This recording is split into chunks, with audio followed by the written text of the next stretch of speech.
अऊज़ु बिल्लाहि मिनश शैतानिर रजीम।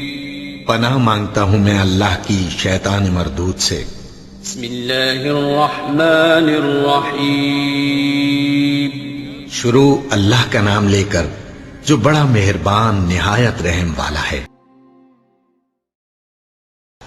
ए पैगंबर, उनसे कह दो कि अगर तुम मोमिन हो तो तुम्हारा ईमान तुमको बुरी बात बताता है।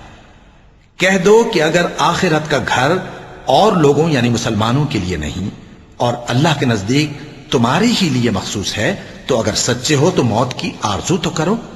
और उन आमाल की वजह से जो इनके हाथ आगे भेज चुके हैं, ये कभी उसकी आरजू नहीं करेंगे। और अल्लाह जालिमों से खूब वाकिफ है। और इनको तुम और लोगों से ज्यादा जिंदगी के हरीज देखोगे, यहां तक कि मुशरिकों से भी बढ़कर।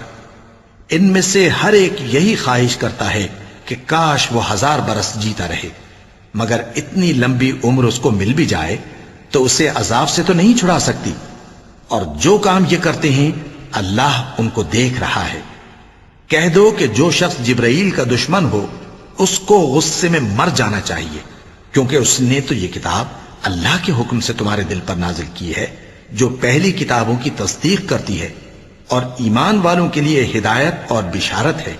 जो शख्स अल्लाह का और उसके फरिश्तों का और उसके पैगंबरों का और जिब्राईल और मीकाईल का दुश्मन हो, तो ऐसे काफिरों का अल्लाह दुश्मन है। और हमने तुम्हारे पास सुलझी हुई आयतें इरसाल फरमाई हैं, और इनसे इनकार वही करते हैं जो बदकिरदार हैं।